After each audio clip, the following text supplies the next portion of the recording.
This video is brought to you by Brilliant. During the Brexit campaign, Brexiteers promised that leaving the EU would be a swift and relatively painless process. Unfortunately for the UK and anyone else who's fed up with Brexit, 7 years on from the referendum, the UK is still struggling with the logistics of leaving the single market. Since the end of the transition period, the UK has been trying to introduce new sanitary and phytosanitary checks on animal products moving between Northern Ireland and Great Britain, which were first due to come into force in March 2021, before the UK unilaterally delayed them when it realised it didn't have the capacity or infrastructure to enforce them. The UK has delayed these checks twice more since, and they're now due to come into force in October. But on Thursday, the Financial Times reported that the UK would be delaying them for the fourth time because the government is worried about the effect they might have on inflation, and specifically food prices.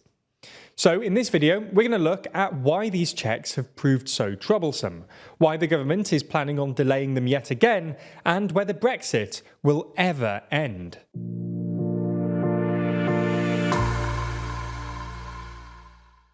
Before we start, if you haven't already, please consider subscribing and ringing the bell to stay in the loop and be notified when we release new videos.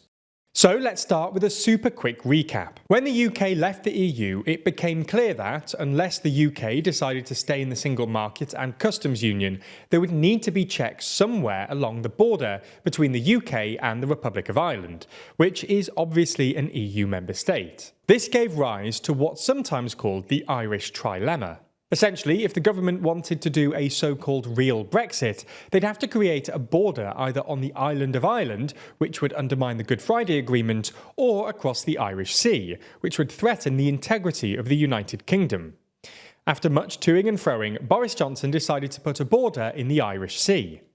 This border was defined by the Northern Irish Protocol, a sort of addendum to Johnson's Brexit deal. Under the protocol, goods moving between Great Britain and Northern Ireland would be subject to certain regulatory and customs checks, with more checks to be phased in later on after a series of grace periods. The checks that are most relevant to this video are the sanitary and phytosanitary checks, which were due to be phased in the first 6 months of 2021. These sanitary and phytosanitary checks, commonly known as SPS checks, would affect stuff like sausages, which can carry diseases and which the EU has very strict rules on. Anyway, despite claiming that Johnson's Brexit deal was, quote, oven ready, less than a year after signing it, Johnson decided both that the protocol needed amending and the UK wasn't ready to implement those SPS checks when the grace periods ended. The EU didn't budge. So, in March 2021, Johnson announced that the UK would be unilaterally extending the grace period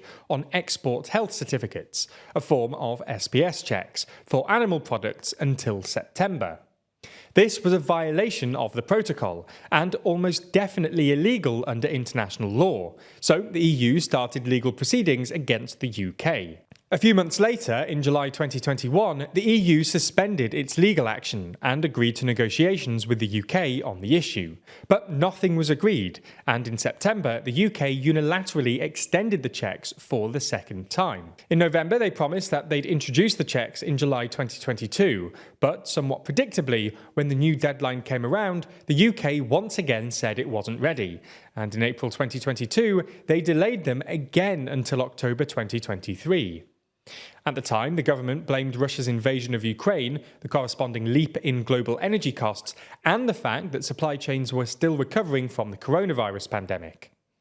Now, there was some optimism that the UK would actually be able to implement the checks this time around, both because they'd given themselves 18 months to sort it out, and because, in March of this year, Sunak agreed a new deal with the EU known as the Windsor Framework. We did an in-depth video on this at the time, so go watch that if you want to know more. But the TLDR is that the Windsor Framework reduced the amount of paperwork required for goods crossing into Northern Ireland by creating a green lane for goods that were just going to stay in Northern Ireland and not move on into the EU or the Republic of Ireland.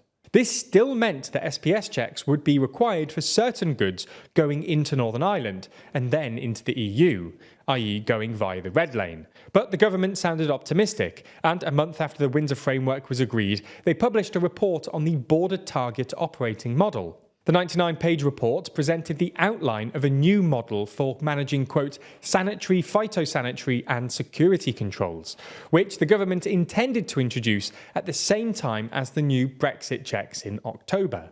However, true to form, with the deadline approaching, the government has apparently decided that even these reduced checks are still too much. On Thursday, the Financial Times reported that the UK was going to delay these checks once again, with government insiders telling the FT it was because the government was worried that the new checks could increase food prices, exacerbating inflation. The government's anxiety here is understandable. The UK is struggling with persistently high inflation, and more inflation means more interest rate rises, which means a greater chance of recession and more pain for mortgage holders. It's also worth saying that people in the UK are particularly annoyed by food inflation, which has been running at over 15% year on year for the past few months. And these new checks will affect nearly 30% of all the UK's food, with a disproportionate impact on meat and dairy products, which have already experienced sharp price increases. The price of hard cheese, for example, was up 41% year on year in May, according to ONS data, while the price of pork was up 30%. Nonetheless, this is deeply embarrassing for the government, not just because they've tacitly admitted that Brexit does contribute to inflation, something Number 10 has previously denied, but also because this would be the fourth time that the government has had to unilaterally delay these checks, or fifth if you're counting Johnson's original U-turn in June 2020, when the government first admitted they'd need grace periods in the event of a no deal. There is one thing you shouldn't delay though, not least because it's increasingly difficult to tell what's real and fake, with AI and machine learning pushing us into new realms of deception. It's even easy to manipulate and deceptively use data. That's why, as part of our journalism at TLDR, we're brushing up on our data and analysis skills over on Brilliant. For instance, their Predicting with Probability course has helped us better understand how projections and forecasts work, and therefore help understand when there's something suspicious going on with government forecasting. Or take their hypothesis testing course, which allows us to better analyse people's claims and also testing our own assumptions and theories. It's not just statistics either. The interactive and engaging courses over at Brilliant take you through all kinds of important topics, from the worlds of maths, science and computer science. And as we all know, these are all increasingly important topics in our modern world, and all of these skills can definitely help with your educational journey or career path. So, to take a positive step in your learning, check out everything that Brilliant has to offer, free for a full 30 days by clicking the special link in the description. And the first 200 of you will get 20% off Brilliant's annual premium subscription.